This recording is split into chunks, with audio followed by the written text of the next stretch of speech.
No rise to speak on the Building Legislation Amendment and Other Matters Bill, and I'll go straight to the point. The only really contentious area is Clause 38, the area that we need to discuss. And when it comes to Labor's views and energies and thoughts, processes around energy policy, it's always the same. It's always confused.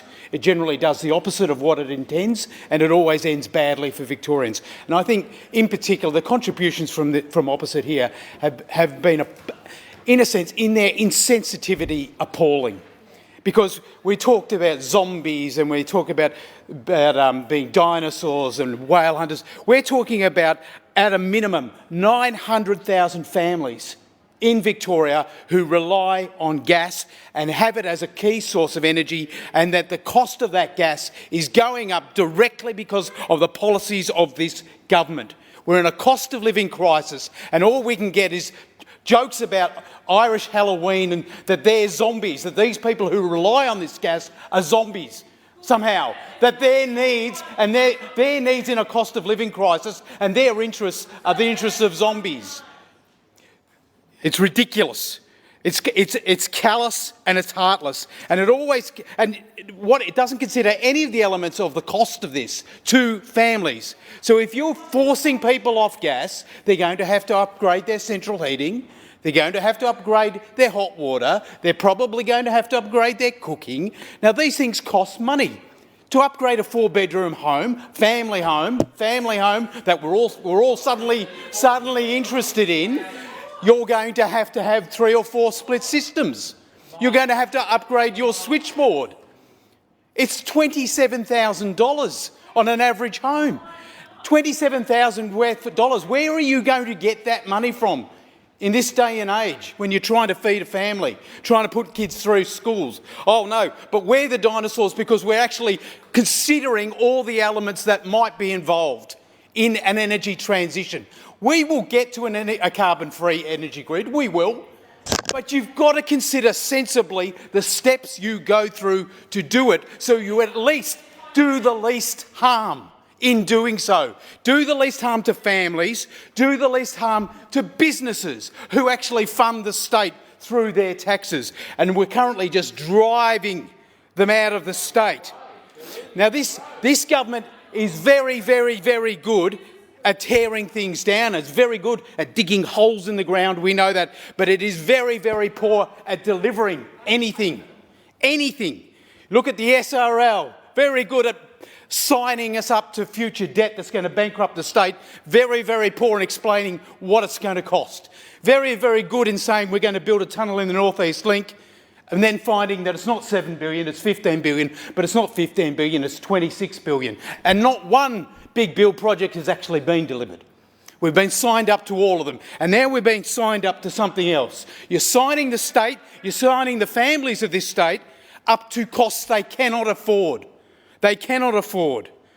And you're artificially accelerating this transition to 100% reliability, dependency on electricity, and you aren't planning the intermediate steps. Now, as a profession, I was a project manager, program manager, and we had a phrase in projects. If you look through a project plan, what you're looking for is you critique that plan is black boxes. We call it black boxes. The step where you go, we're going to do this and then we'll be there, but there's no explanation of how you do it. It's a black box.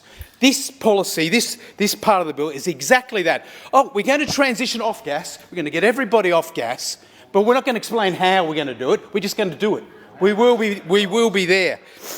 It's magic box planning. And what it comes down to, and it always comes down to on this debate, the whole element, it's not the question of whether we decarbonise or not. We are. It's inevitable we will decarbonise.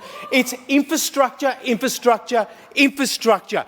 How are you going to, A, manage the increasing cost per user of a degraded gas system? And if you need the maths explained to you, it takes, if you've got 10 people using gas in a street, then the cost of the infrastructure is amortised between the 10 people. If you have 3 people in the street, the same cost exists, but it's now amortised between just 3 people. So the cost goes up. And exactly as Mr Davis said, the industry have explained this.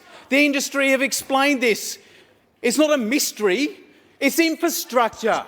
Then infrastructure, infrastructure, infrastructure. Now, if we're talking about replacing the gas energy demand with electricity, oh, guess what? There's an infrastructure demand. You can only have so many houses in a street upgraded to higher power levels in the absence of gas without having to upgrade the transformers in the street. Now, in Victoria, guess what? I looked at it. We have 200,000 streets in Victoria. 200,000 streets. At least, at a minimum, 150,000 of those are on two-phase power.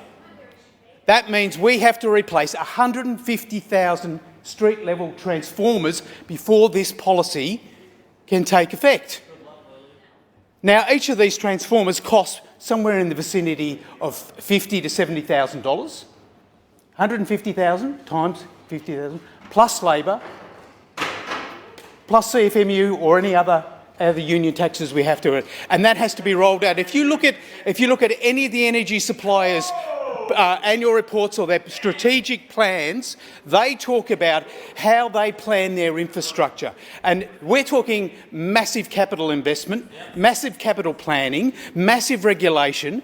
These plans are rolled out where they have to go through literally years of consultation before they come to a capital plan that allows an investment and you actually act on the projects. And that planning at a corporate level is generally at a minimum for a heavy industry for something of this nature, 7 years.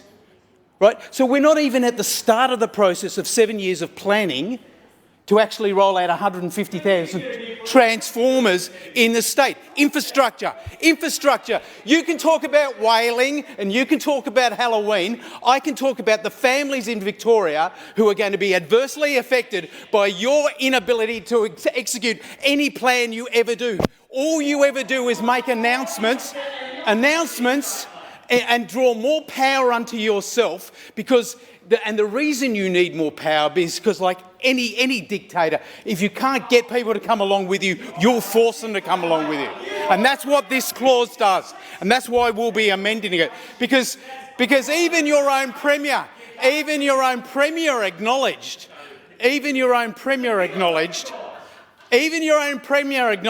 well, perhaps we shouldn't replace the cooking after all. So I wonder whether you're going to vote for that amendment or not. Are you going to support the amendment or are you going to cross the floor? Are you going to support the amendment or are you going to cross the floor? Yeah.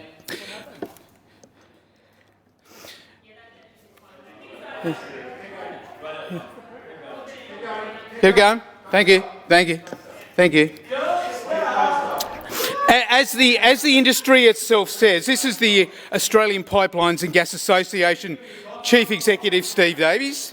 Why would any energy company invest in delivering much-needed gas supply for Victoria when the state government is openly trying to destroy the business cases? It is completely counterproductive.